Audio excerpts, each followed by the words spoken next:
She was screaming into her phone 911 on speaker, telling the dispatcher I was threatening city workers. That was her story. What she didn't say was that she'd just spent half an hour trying to break into my house with a ring of fake master keys. And now, standing on my porch, surrounded by 18 neighbors, filming everything she was trying to turn the police against me. What she didn't know was who would actually answer that call. It started the day before a slow morning like any other. I was watering the roses in the little memorial garden I made for my wife, Margaret. She passed last year, and that patch of soil had become the quietest part of my world. The sound of the hose, the smell of the wet earth, it was enough to keep me steady, until I heard that noise. The sharp rattle of keys, too many keys coming up my driveway. Then I saw her. Clipboard in one hand, fake badge around her neck, a key ring the size of a small planet clanging at her side. "Good afternoon," she said before I could answer. "I'm Charlotte Williams from the Homeowners Association. Time for your quarterly inspection." I almost laughed. We didn't have a real HOA. Our street was simple, peaceful neighbors who waved mowed lawns, helped each other fix sprinklers. No rules, no committees, no inspections.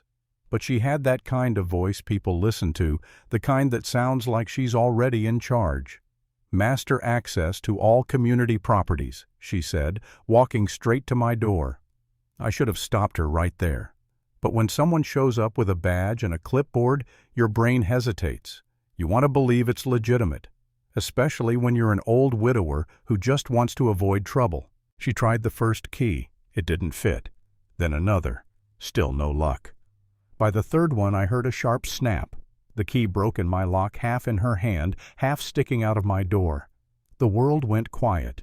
Even the birds shut up. Charlotte just stared at the broken metal like reality had betrayed her. Then, instead of apologizing, she turned to me and said, "Your lock's been illegally modified. I'll have to report this." My jaw dropped. Betty Wilson, my next-door neighbor, peeked over her hedge phone, already recording.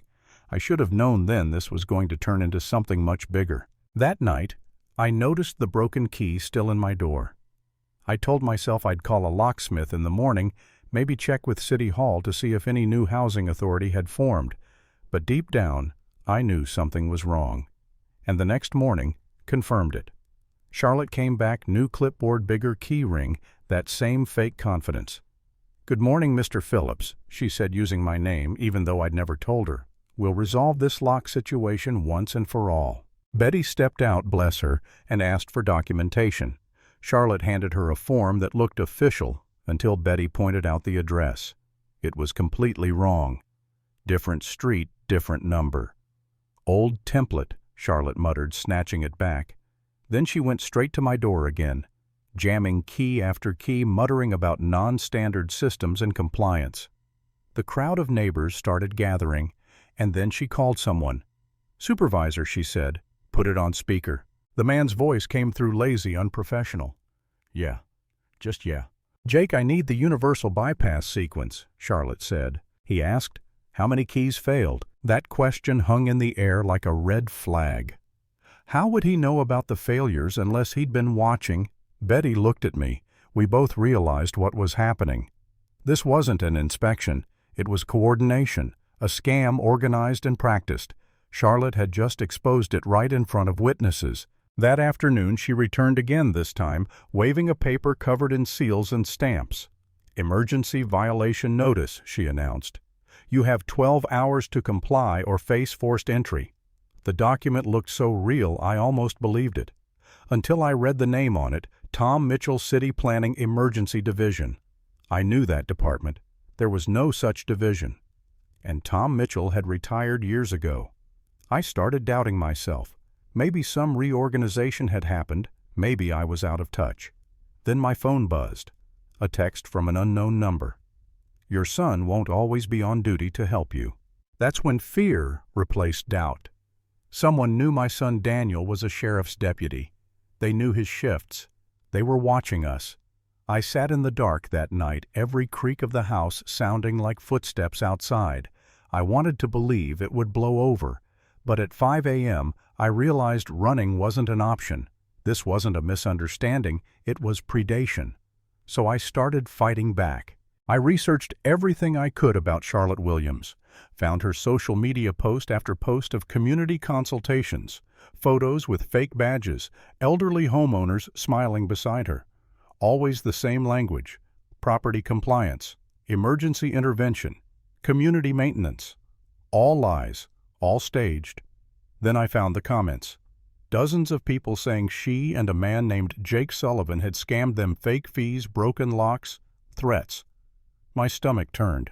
They'd been doing this for months, maybe years. Daniel called around 6. "Dad, we've got multiple complaints linked to Charlotte Williams and Jake Sullivan," he said. "They're under investigation. Document everything, don't engage, and whatever you do, don't pay them." By 7, it was too late for that last part. Charlotte was back with Jake, 2 new guys in fake uniforms, and a van labeled Municipal Emergency Services. But this time she wasn't the only one prepared. Betty had rallied the neighbors. 18 of them stood on my lawn phones up filming. "Good morning," I said as calmly as I could. "Before you touch anything, show me real identification." Charlotte launched into her speech about authority and deadlines. Jake shifted uncomfortably, toolbox in hand. The backup men whispered to each other. The mask was slipping. Then Betty stepped forward, phone still recording. "Why does your report have the wrong address? And why is this document signed by someone who retired last year?" Jake's face drained. He muttered, "The permit ID doesn't match any city record," then shut his toolbox. "I'm not touching a cylinder on a fake ticket," he said. The 2 fake officers backed off, pretending to make calls. Charlotte tried to keep her composure, muttering about higher authorization, but the crowd wasn't buying it. She looked less like an official, more like a trapped animal. That evening, Betty gathered the neighborhood at her house. We compared notes, documents, receipts. 3 families had already paid hundreds for fake inspections. Charlotte sat in the center of the room, cornered, trying to bluff her way out. Betty dropped a bomb, a bank record showing that all the payments went into Courtney Management LLC, a private account registered to Charlotte herself. You could feel the air tighten. Then Charlotte's phone rang. She answered on reflex. Jake's voice boomed through the speaker. "Charlotte, how many of them know about the LLC payments?" Silence. Every neighbor in that room heard it. That was the end of the facade. Betty held up her phone, recording everything, and asked, "Who here paid Courtney Management?" 5 hands rose. The total over $3,000. And that was just our street. Charlotte's face went pale. Then, as if to seal her own fate, her business phone auto-dialed itself, calling, "Courtney Management LLC." And her own voice answered. She had literally called herself. The scam was over. Or so I thought. The next morning she came back anyway. Brought Jake, the fake officers, and a mountain of forged paperwork. But this time the crowd was bigger. Betty was live streaming. More than 800 people were watching online. Charlotte tried to act unfazed, shouting about documented site verification, waving forms in the air, reading ordinance codes that didn't exist. The live chat exploded with people posting real city records, exposing each lie in real time. You could see the panic flicker in her eyes. Then she snapped. She lunged for Betty's phone, screaming, "You can't record municipal proceedings!" Cameras flashed, people shouted, and that's when she made the worst decision of her life.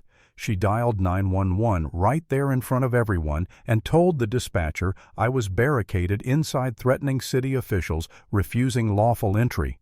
I was standing right next to her on my porch. "Ma'am," the dispatcher asked. "Are you in danger?" Charlotte said. "Yes. He's hostile." The sound of sirens came fast. 2 patrol cars turned, the corner lights flashing. My heart hammered, not from guilt, but from knowing this could go wrong fast. False police reports can ruin lives. But when the first car stopped, I recognized it instantly. My son Daniel stepped out in full uniform. He'd just been called to arrest his own father, or so Charlotte thought. "Officer!" she shouted, rushing toward him. "This man is interfering with city operations." Daniel took the papers from her, studied them silently. "Ma'am," he said finally, "this letterhead is forged. Tom Mitchell retired 14 months ago, and this department code doesn't exist." Charlotte's voice cracked. "You're just protecting your father. This is corruption." Daniel's expression didn't change. Calm professional. "Ma'am, you just identified our relationship," he said. "I hadn't mentioned it." "How did you know?" She froze, tried to speak, failed. Then her thumb started moving across her phone screen fast, desperate. "Remote wipe," Betty whispered. Daniel pulled a silver evidence bag from his vest and dropped the phone inside before the wipe could finish. The backup officer stepped in, voice firm. "Hands, please." Charlotte raised them slowly. The sound of cuffs clicking was the sweetest music I'd ever heard. The crowd erupted cheers, applause, disbelief. For months, she'd terrorized elderly homeowners with fake authority, fake paperwork, fake compassion.